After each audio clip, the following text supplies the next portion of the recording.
So, all right. So, Okay.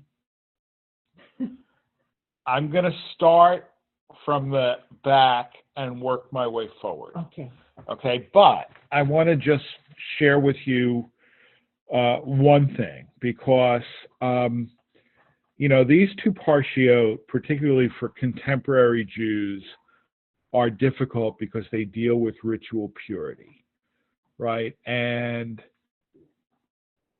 even if somehow this doesn't seem problematic or irrelevant to you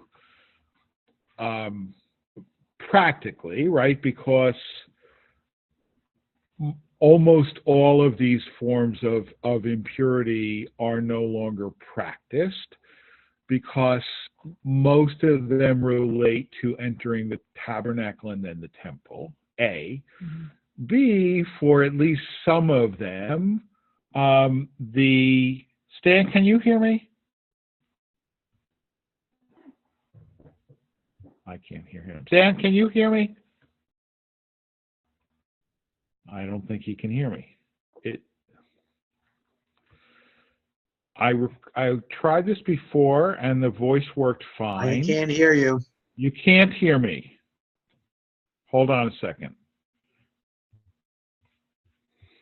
I cannot hear you.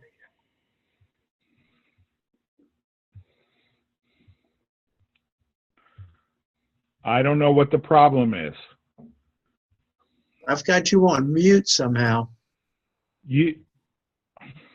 I don't know that you have me on mute, Stan. Rabbi, I think it's not picking up my voice, and I don't know why. Hold on a second.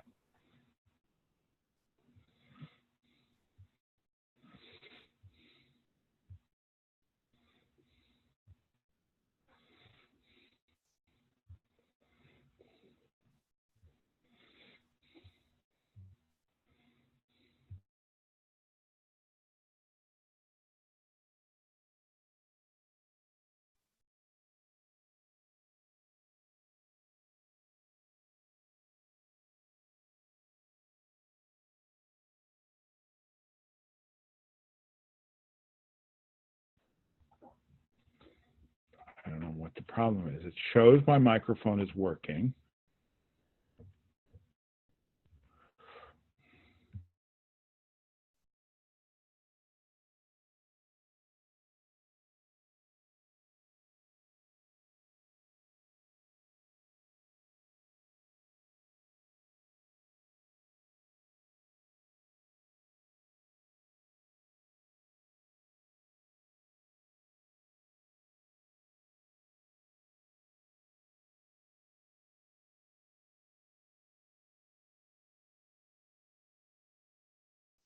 Can you hear me now, Stan?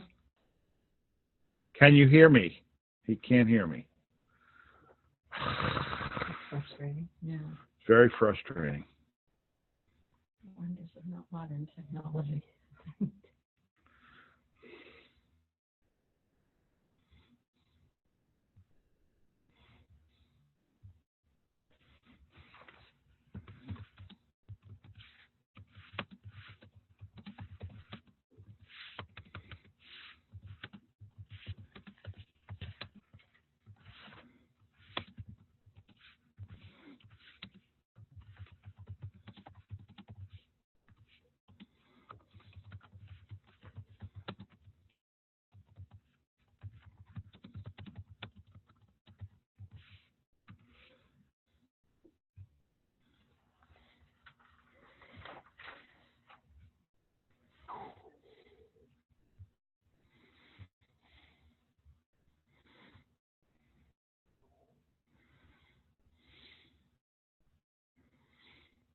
I don't know what's going on.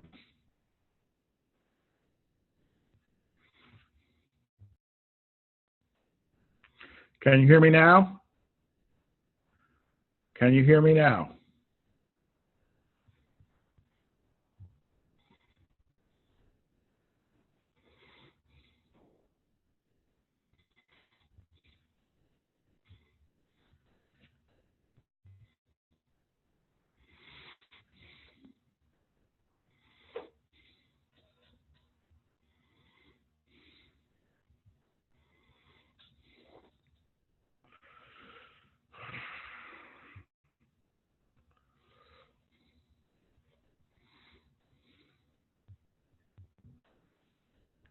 Can you hear me now, Stan?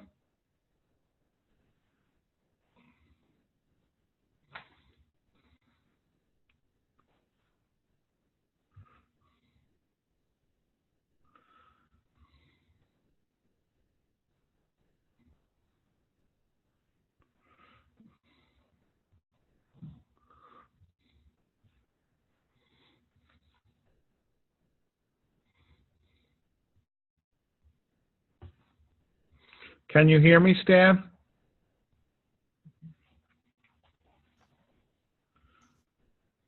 Can you hear? No, you can hear me. I don't know what the problem is.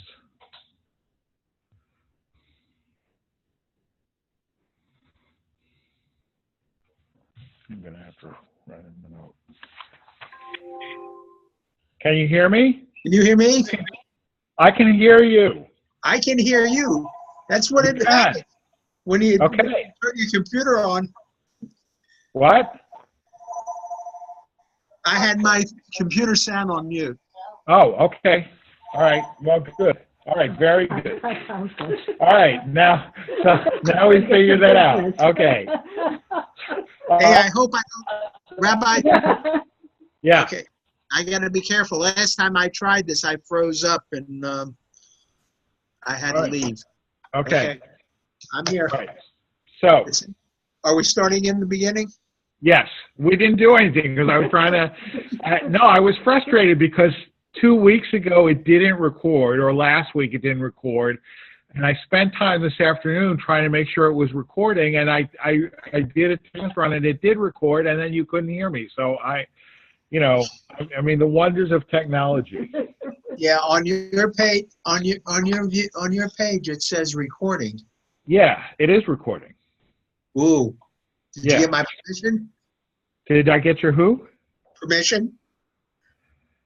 You actually believe you terms of use say that this is recording. So yes, Okay. I do. Should I Not say- my fault that you don't read what you click yes to. Go ahead, Okay. teach. All right. So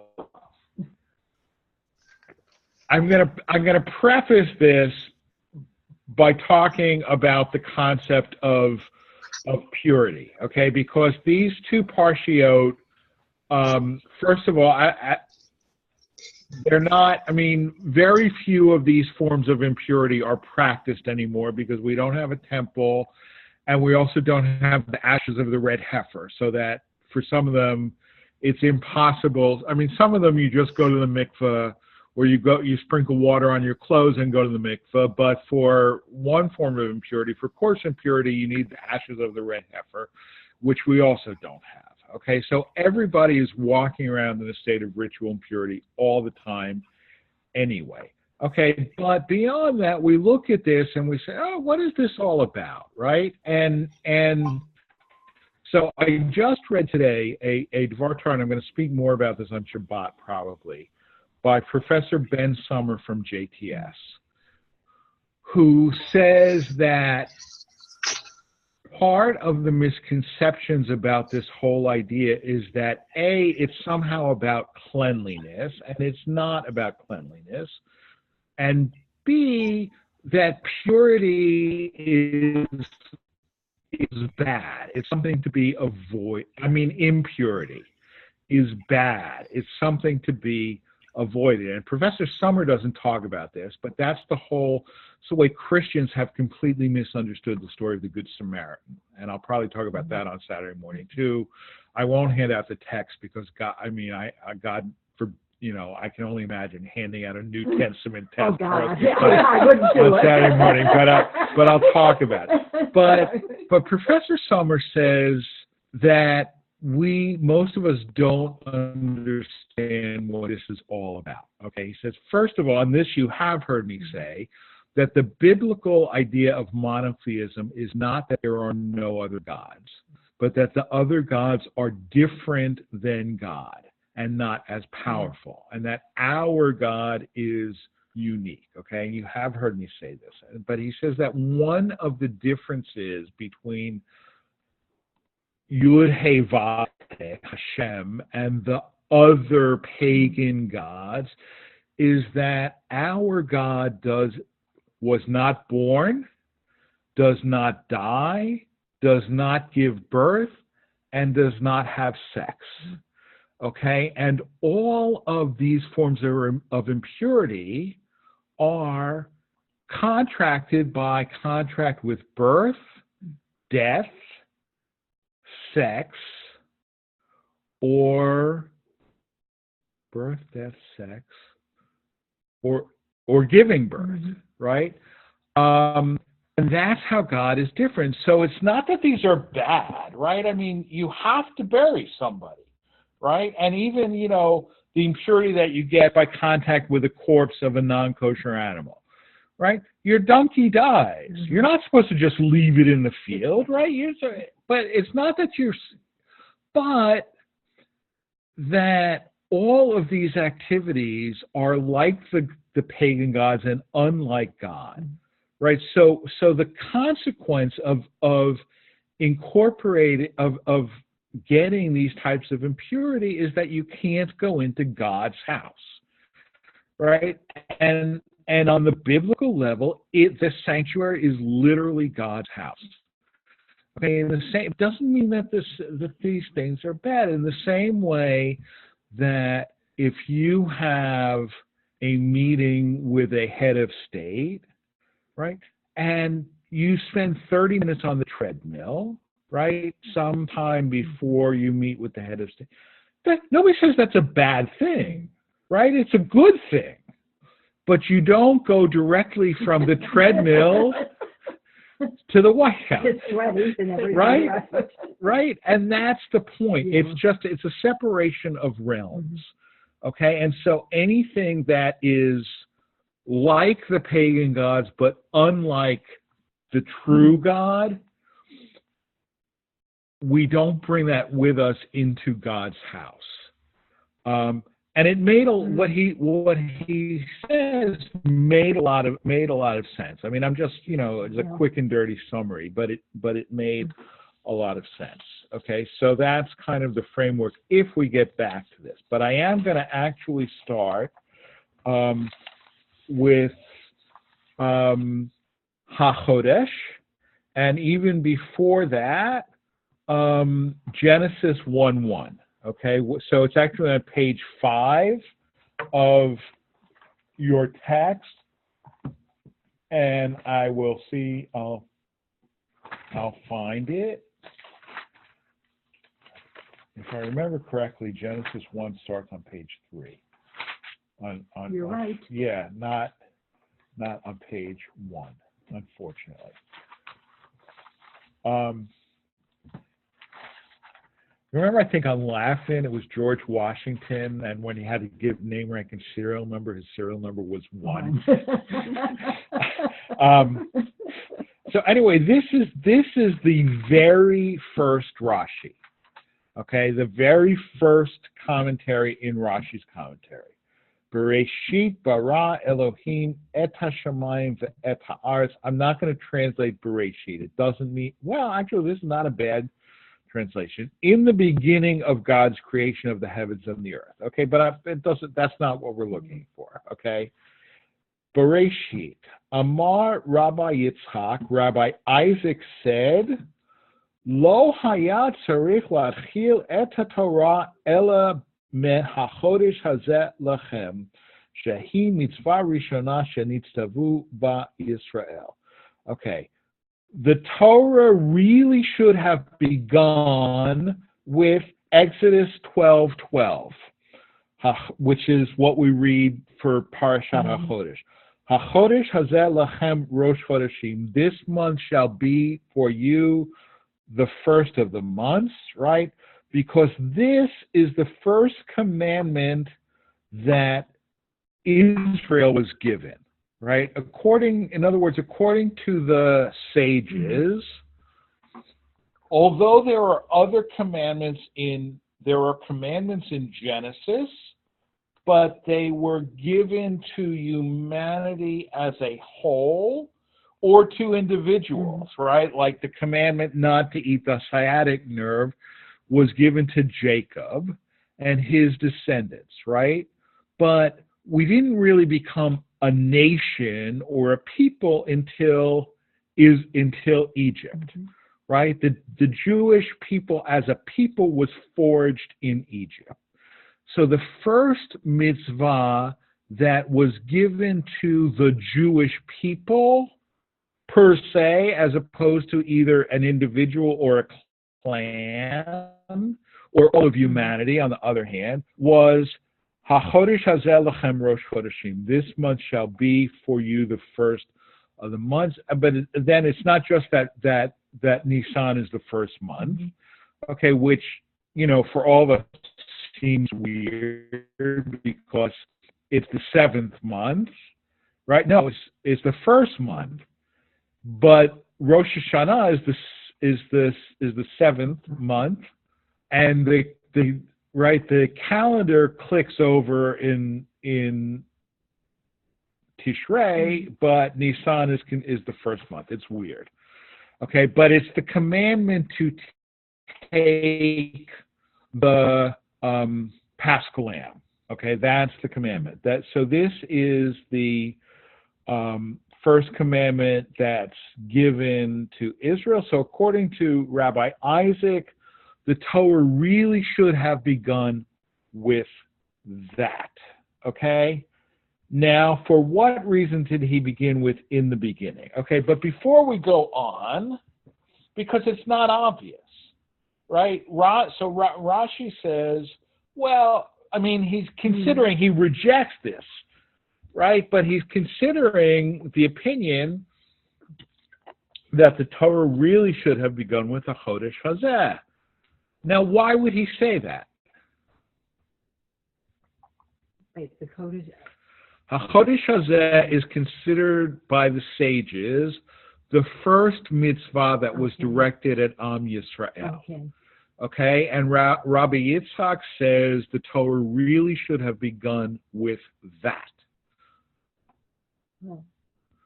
Okay, so it sort of starts in the middle of the history of well, it depends what you're looking for in the Torah. The Torah is partially history and partially, well, it's God's story of the supposed dictator of the Israelites, of how they were, what happens, and you're starting part into the story that's there. I don't get it. Well, it's more than that. I mean, if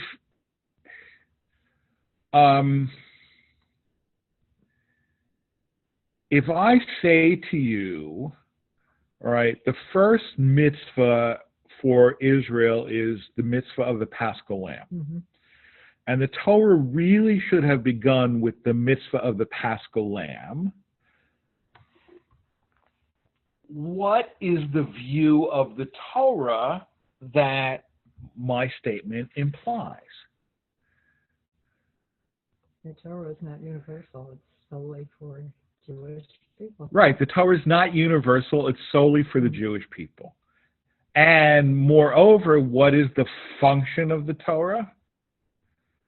It's for the world, in a sense. What? The function of the Torah is to teach us rules. Exactly, right? That according to this perspective that says that the Torah should have begun with the commandment to take the Paschal Lamb, the Torah, A, is directed only at Israel, and B, is a rule book, right? It is Israel's rule book, and therefore everything that came before that is utterly superfluous, right? Now, Rashi rejects this view, right? But he considers it. I mean, at least there are some people who maintain exactly that the Torah is Israel's rule book, period. That's his only role, okay? But no, so why did he begin with Bereshit? Because, all right, so he brings this verse from Psalms, from Koach Ma'asaf Higid La'amo Letet Lahem Nachalat Goyim. All right, he related to his people, that is us, strength of his work, so that he could give them the inheritance of the nations. Okay? Now, we don't have to get bogged down in that's because that's poetry. Okay? She'im yomru umot ha'olam liYisrael listim atem. So if the nations of the world will say to Israel, you are robbers. Shekavashtem artzot shivat goyim, because you conquered the land of the 7 Canaanite nations. Hem omrim lahem, we say to them, Kol ha'aretz shel HaKadosh Baruch Hu hi, the whole land belongs to God. Hu bara'ah, he created it. Unetana la'asher yashar beinav, and he gave it to him who is righteous in his eyes. B'ritzono not lahem, he gave it to them. Uvirtzono not la mihem v'nitna lanu. And then he took it away from them and gave it to us. Right? So all of this, the whole history of the creation of the world and all of that, is so that if, the nations of the world will go to the Jews and, you Jews, you're thieves because you stole somebody else's land, right? There were people already living in the land of Canaan and you kicked them out, right? Hard to imagine that anybody would ever say that, right? Right. Right? You Jews are thieves because you kicked out, right? You kicked out the people who were living there. And our answer is, hold on a second. Right? God created the world. The world belongs to God. God gave it to them. And then God took it away from them and gave it to us. So shut up. Right now, the problem with that argument is that, the problem with that argument are manifold, right? One is that in order to buy into the argument, you have to buy into the theology behind the argument, right? Which Christians do, right? That is to say, Christians and Muslims also believe that God created the world and therefore owns it and therefore has the right to distribute it as he sees fit, right? But beyond that, there are other things that they don't belong to, right? And then Rashi goes on, there's a second comment where he gives more reasons why Torah is important and necessary, right? But first of all, it's interesting to me that Rashi, living in France 1,000 years ago, is worried about people challenging the Jewish claim to the land of Israel, right? And of course, look, we use this argument sometimes, right? And we certainly, this is, and then of course, I don't want to go into the weeds here, right? The problem is that this is an effective argument internally, and it's an effective argument with evangelical Christians. Yeah. It's not an effective argument with Muslims. It's not an effective argument with secularists. It's not an effective argument at the UN, right? We have to have other arguments that are more accessible, right? But nevertheless, what Rashi is saying here is that the Torah is not just a rule book, right? It's not just a rule book. It's a book. It's a book of an ethos, right? It's a book of history. It's a book of theology. It's a book of ethos, and moreover, it is obviously not just for the Jewish people, right? Because the prerequisite to, finding this argument is convincing is, that you somehow accept the validity of the Torah, right? But that's HaChodesh Hazeh. So now let's go to Exodus 12:1.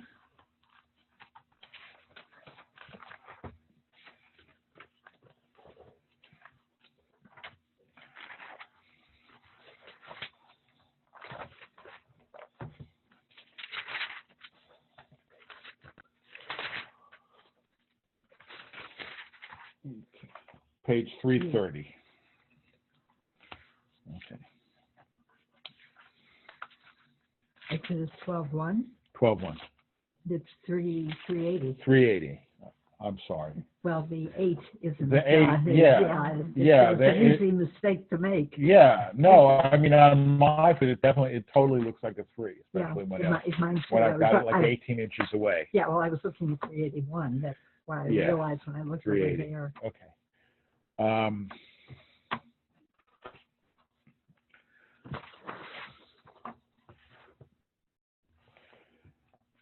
right.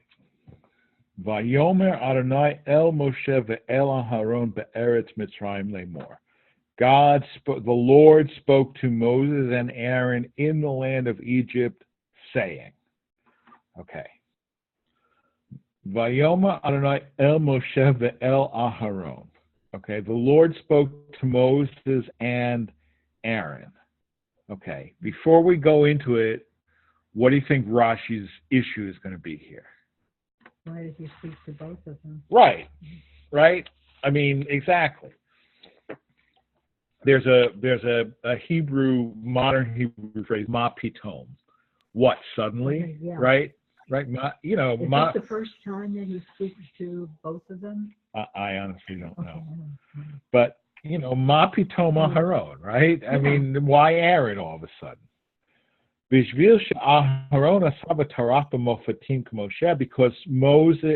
Aaron had worked and toiled in the miracles with Moses. Halak lo kavod zeh b'mitzvah rishona shekilalo im Moshe b'dibur. So, right, Aaron worked just as hard as Moses for all these miracles. So God gave him this honor of participating in the first mitzvah rishonah, right, that he included him together with Moses in his speech, in God's speech. Okay? So in other words, because, right, so we see that this is the first mitzvah, right? This is the first mitzvah, and because Aaron was just as involved in Moses, or at least worked just as hard. So the first mitzvah that was proclaimed to Israel was addressed not simply to Moses, but to Moses and Aaron. Eretz Mitzrayim, in the land of Egypt, chutz lakrach. Okay, outside the city. Oh, eno ela batoch hakrach. Maybe it was inside the city. Talmud lemar, all right, therefore it says, K'tseiti et ha'ir v'gomer, k'tseiti et ha'ir efros kapai. When I leave the city, I will spread my hands to the Lord. Okay, we actually did study this verse, I think this year. Not the verse we're studying now, but the verse that it makes reference to, Exodus 9:22. Ma tefillah kala lo hitpalel b'toch hakrach dibur hamor lo kol shekain. All right, so in other words, in Exodus 9, Moses says to Pharaoh, once I get out of the city, I will spread my hands in prayer. Right, and then Rashi said, why can't he pray in the city? Right, we did study that. Yeah. Why can't he pray in the city? Now, Rashi's making what's known as a kal v'chomer. Okay, a kal v'chomer is an argument from a minor premise to a major premise. Okay, in other words, I'll give you an example of a kal v'chomer, right? How do you know you're not allowed to kill your parents? Well, the Torah explicitly says you're not allowed to strike them, right? If you're not allowed to strike them, then kal v'chomer, you're not allowed to kill them, right? Because killing is worse than striking, right? So I don't know. I guess in English we say all the more so, right? So this is a kal v'chomer, right? If in Exodus 9, Moses can't even say a prayer in the city, then Kal v'Homer, all the more so, a divine communication, which is even more important, he wouldn't do in the city. Why? Why would God not speak to him when he was in the city?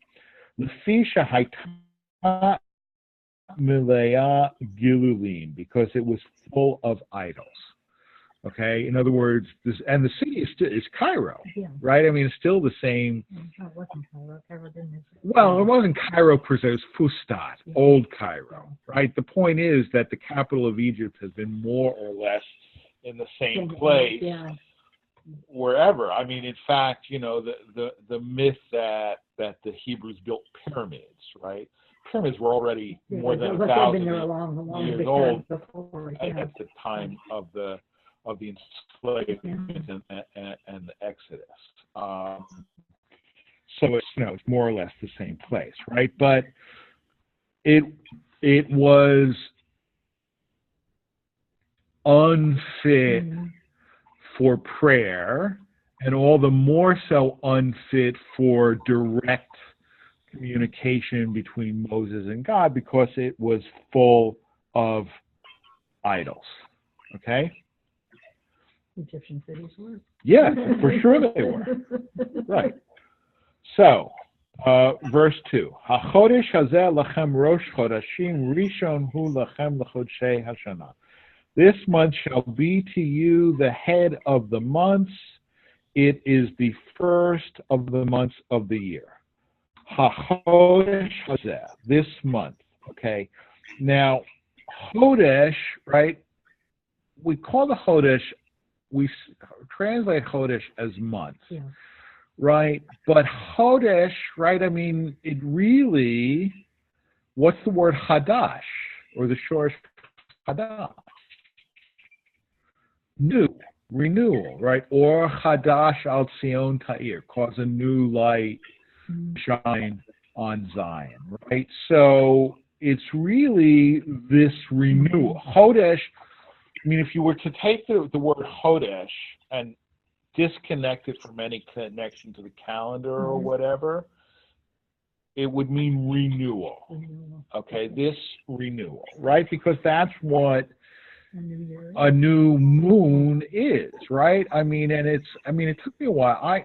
Because I grew up in a city, right, and I'm never really into astronomy. The new moon, what is the new moon? It was a while until I realized that the new moon and the full moon are not the same thing. Right? That the new moon is like the moon is full, and then it gets smaller. Then you can't see it at all, and then you can see it again. That's the new moon. Right? So that's the renewal. Right? Harachu levana b'chidusha, God showed him the moon in its renewal phase. V'amar lo k'shehayerech mitchadesh yeh lecha rosh chodesh. He said to him, when the moon renews itself, that's Rosh Chodesh. Okay, v'ein mikra yotzei midei pshuto. A biblical verse never loses its plain meaning. Al Chodesh Nisan Amarla, so he's talking about the month of Nisan. Zeh Rosh L'Seder Minyan HaChodeshim. This will be the first for the counting of the month. Sheyehi Iyar Karui Sheni Sivan Shlishi. So Iyar is the second, Sivan is the third, right? But so according to Rashi, and there are a few instances which we have in the Torah where God has to use visual aids, right? I mean, there's a lot of that with the construction of the tabernacle, right? We've studied some of it, right? Where God says, according to the form that you were shown on the mountain, right? Because it's complicated, and God says, like this, okay? This is what it looks like, okay? We did that not too long ago. Right. And the same with the menorah, right? He showed him a menorah shel esh, a menorah of fire, right? So God knows that different people have different learning styles, Right. right? And Or so, have imagination or lack it there. well, no, it's just different. It's You just know. different learning styles. I mean, for me, I am much more, and I've come to realize this, that as verbal as I am, I'm much more of a visual learner than anything else, okay? And so, like, for me, the advent of YouTube has been tremendous, right? Because, like, I need to change the ceiling ring on my Instant Pot. All right, just go to YouTube. How to change the ceiling ring on Instant, and there's a million videos. Yeah. Well, it really is. The step-by-step diagrams, wonderful. Yeah, but this is even better than a step-by-step diagram because I actually watch somebody do it, right? But so according to Rashi, God showed Moses what the new moon looks like. Okay, and we'll see more to this. Okay, Hazeh, this month, Nitkasher Moshe al Molad Halavana be'ezo shiur tera'eh v'tihiyeh ruya l'kadesh. Moses had difficulty determining the precise moment. The molad, the renewal, literally it means birth, okay? But that's like the first appearance of the new moon, and in what size it should appear before it is fit for sanctification, right? In other words, there's a little tiny sliver, okay, or is there like a minimum size? It has to be a little bigger than that first sliver. Right. Maybe it was right? V'haralo be'etzva et halevana barakia. So he showed him with his finger the moon in the sky and said to him, you must see a moon like this and sanctify the months. Okay? Wait, he showed him a moon in the sky? The Ketzad Harahu. How did he do this? Hello, lo hayam edaber imo ela bayom. Didn't God only speak with Moses during the day? Right? So how could he show him the moon, which you only see at night? Shenema vayhi bayom diber Hashem bayom tzivto min hayom asher tziva ela samuch l'shkiyah haman amar parshazu v'harahu im. Right? Because we have this quote from Leviticus, on the day he commanded, right? So apparently for the sages, God only spoke to Moses during the day, right? So how did he show it to him? Well, it was just before sunset, okay? And he showed him the moon when it became dark. In other words, he spoke to him, right? He spoke to him like towards the end of Mincha. Yeah. Right? But he showed him the moon at the beginning of Maariv. Right. Right? Because you can do that. Right? Speak to the entire community of Israel, saying, on the 10th of this month, let each one take a lamb for each parental home, a lamb for each household.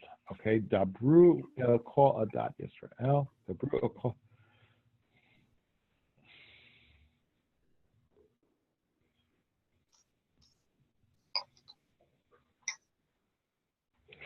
Okay, so it says speak in a plural. You all speak, okay, or both of you speak, because he's speaking to Aaron and Moses. Right now, did Aaron speak? Was it not already stated to Moses earlier in Exodus and later, Exodus 7 and Exodus 31? And we've seen this a million times, right? Daber el b'nei Yisrael. Right, daber is singular, dabru is plural. Right, it's like, this time of year, if I'm having trouble finding where we are in the Torah, right, and the Gabbai says, "V'yidaber Adonai el Moshe lemor." Almost every verse. Right, every paragraph begins that way. Right, V'yidaber Adonai el Moshe lemor. Daber el b'nei Yisrael v'amarta lahem. Right? Speak to the children of Israel and say to them. That's pretty much every paragraph, right? All right. So why does it say dabru? Okay. Right? Moses and Aaron would show respect to each other and say to each other, "Teach me what to say." And the speech would emanate from between them, and it would sound as if they both were speaking. Okay. Because I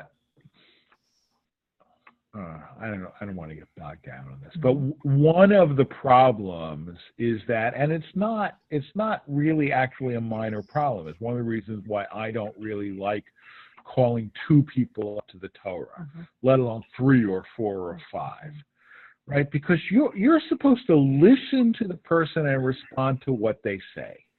If there's more than one person, who are you listening to? Who are you responding to, right? And, beyond that, I mean, it's like when so there's like the literal, if 2 people are speaking, who are you listening to?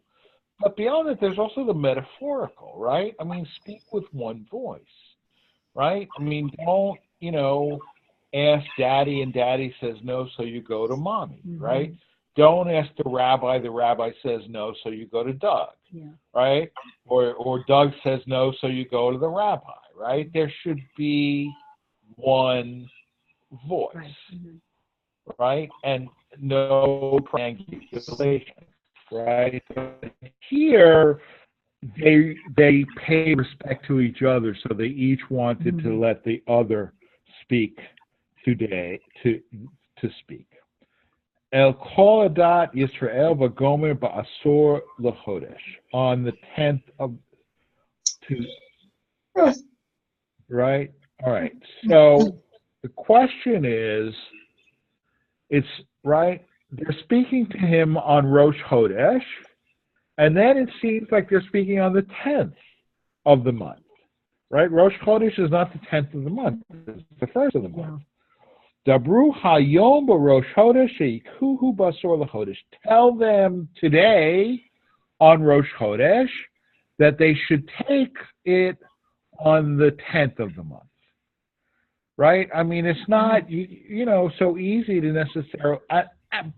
Which, by the way, this is why we read Parashat HaChodesh on the Shabbat of or right after Rosh Chodesh Nisan, right? It's all, all of these things that we're reading prior to Pesach, right, with the exception of Parshat Zachor, right, to obliterate the memory of Amalek, right? That's really for Purim, right? But we have Shekalim and Parah and HaChodesh, right? It's get your temple tax ready, which is payable at the beginning of Nisan, so that the temple has enough money to buy animals for the sacrifice, right? Parah, remember the rules of ritual purity, so that, and as we saw it, all right, so if you happen not to be ritually pure, nicht gefährlich, but you can't participate in the Paschal sacrifice. Now, also nicht gefährlich, because we have Pesach Sheni, right? But nevertheless, it's one thing if you contracted impurity because you were fulfilling the mitzvah of burying the dead. And it's another if, you buried somebody 6 weeks ago and you just haven't gotten around to purifying yourself, hop to it because Pesach is coming, right? So for us, like I said, it's more really of a reminder to, we didn't get the ashes of the red heifer, right? And so this we're going to read HaChodesh. We're not going to go get our lamb, right? But Tuesday, which is my day off, right? We drove to Shalom's in Wheaton and came home $293 poor. I have to make this right. I did that also. So this is the a little reminder, right. These are the practical, the practical reminders. Okay, Pesach, right, Hazeh. Pesach Mitzrayim Mikacho Ba'asur Velo Pesach Dorot. Okay, so for the rabbis, there's a difference between Pesach Mitzrayim and Pesach Dorot. Okay, Pesach Mitzrayim is the sacrifice that they did in Egypt, and Pesach Dorot is the Paschal sacrifice that took place in the tabernacle and then the temple. Okay, Pesach Mitzrayim means the Pesach of Mitzrayim, of Egypt. Dorot means for the generation. Okay, because there's a little bit of an inconsistency here, because he says on the 10th of the month, right?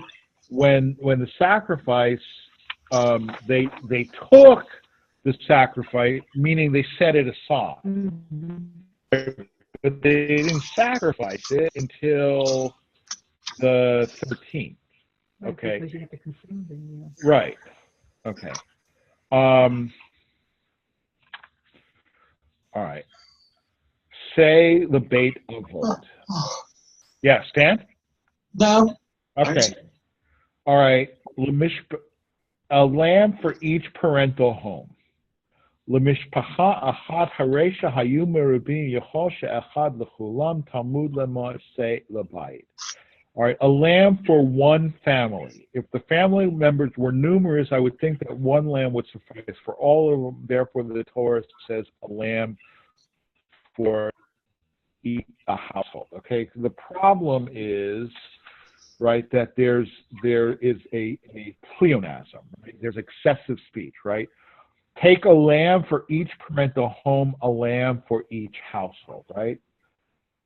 Say lebeit avot, say labayit. Okay, if you go back to the verse, right? So what Rashi is saying, I don't know that he really solves the problem, right? But he's saying it's a lamb for each. Beit avot is like a clan.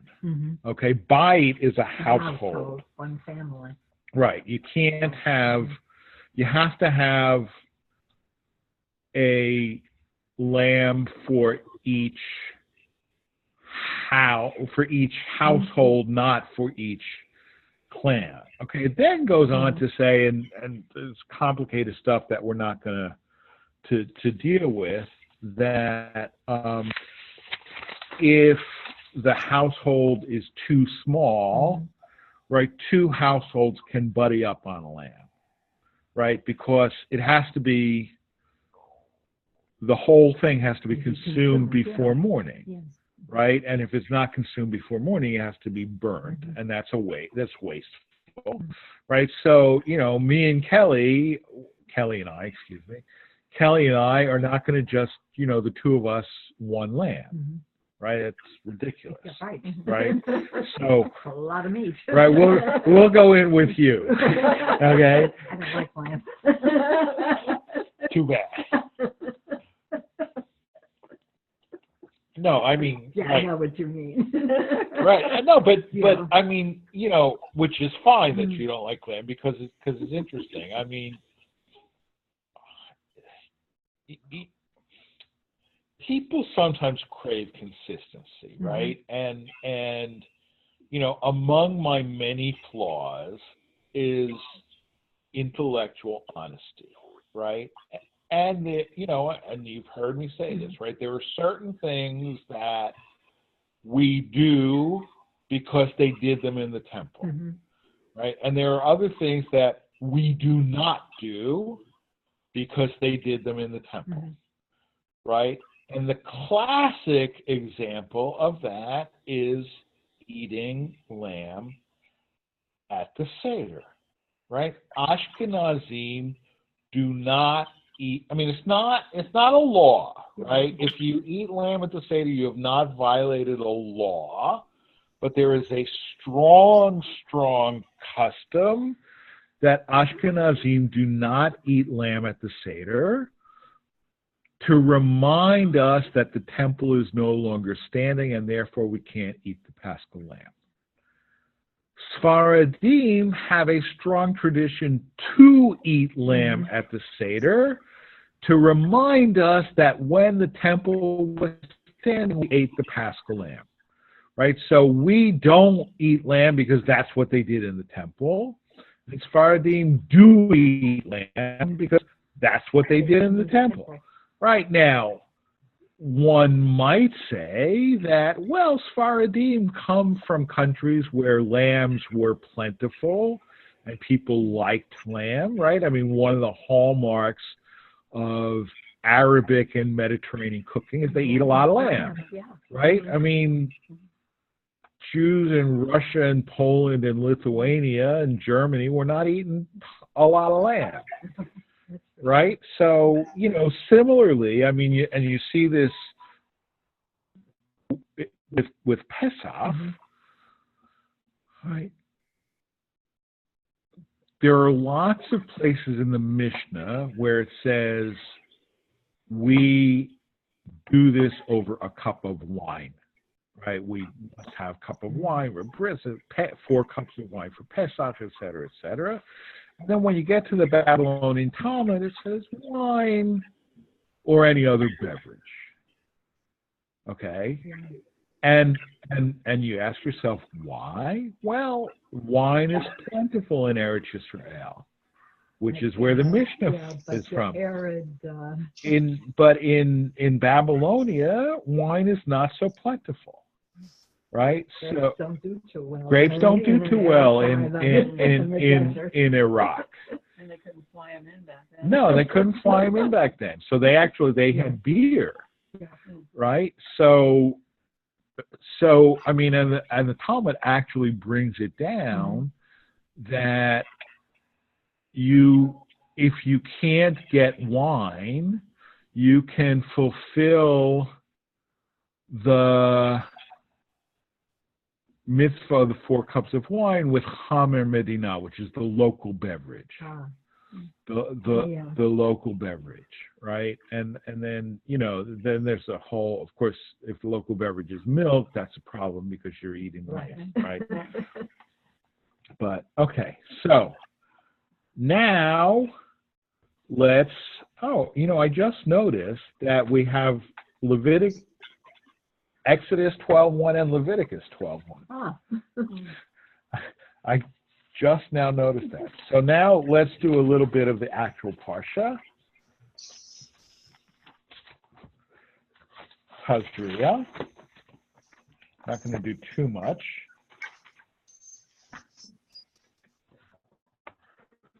But that's on 649, 650, right? Just 649 has just V'yidaber Adonai el Moshe lemor, right? The Lord spoke to Moses saying, Daber el b'nei Yisrael lemor. Right? Where have we seen that? Okay. Every time. Speak to the children of Israel saying, okay. Ki Tazria v'yalda zachar utamei shivat yamim kimei nidat dvota titma. Okay. Speak to the children of Israel, saying, if a woman conceives and gives birth to a male, she shall be unclean for 7 days, as in the days of her menstrual flow she shall be unclean. Okay. Now, before we go into this, anything jump out at you in the text itself that Rashi's going to want to comment on?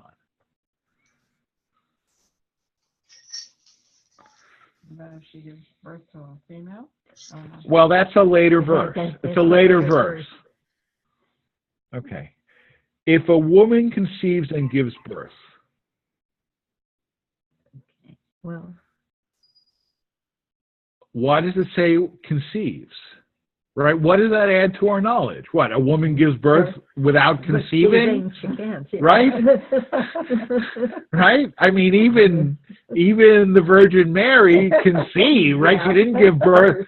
She didn't give birth without conceiving, right? She allegedly conceived without, right? But you can't give birth if you don't conceive, right? So why does it say if a woman conceives and gives birth?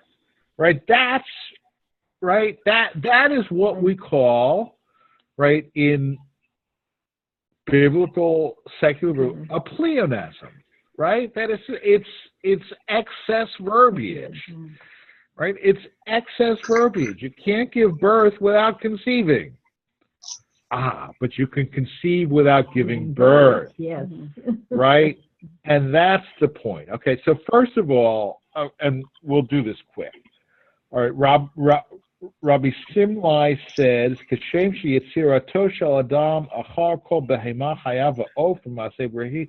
Just like the creation of man comes after all the animals in Genesis, kach Torato nitpashar achar Torat behema chaya va'of. The laws concerning the cleanliness of humanity is after the laws of the animals, right? Which doesn't seem obvious because this is the first verse of the Parsha, right? But where did we finish up last week? Right? With the laws of clean and unclean animals. That's right. Right? So, right now, again, it's interesting because we're in year 3, and we're reading the beginning of Tazria and not the end of Tazria, but that's the same thing as we had a few weeks ago, right? Because we've actually already read this. We read, right, because the 3-year cycle, year 1 was Tazria Metzora, Right. year 2 was Tazria Metzora, so we've already read all of this anyway. So then the question comes, since we already, what do we do? And they resolved it, well, just read from the beginning. I'm not sure. I mean, that's literally it. Yeah. Right? The resolution was simply read again from the beginning. Okay? It would have made more sense to read, to start at the end and count backwards rather than but that's what they did. Although in this case, it's actually good because you get the continuity. Right? Yeah. So last week we ended with clean and unclean, or pure and impure, however you want to translate it, animals. And now we're dealing with human impurity. And Rabbi Simla said, and it makes sense, right? I mean, in Exodus, we had the animals and then the humans. Now in Leviticus, we also have the animals and then the humans, right? Same story. All right, if a woman conceives, L'rabo shel afilu yaldato machui shenimcha v'naseh ke'ein zera imo tme'a le'eda. Okay. Why does it say if a woman conceives? Okay, to include the case of a woman who gave birth to a dissolved fetus. Okay, meaning she had a miscarriage. Okay, so that's the point. When she conceives and gives birth, it really means conceives and or gives. Well, not and or, because you don't give birth without conceiving, right? But the point is that this impurity occurs not only through a live birth, but even through a stillbirth or a miscarriage of, like, at least you can tell that there was a fetus and not just a lot of a lot of blood. Okay, all right. So we're past 9 o'clock, so we're going to stop here. And unless there are any questions, comments, okay. Thank you. Thank you. Shabbat shalom. Thank you. Shabbat shalom.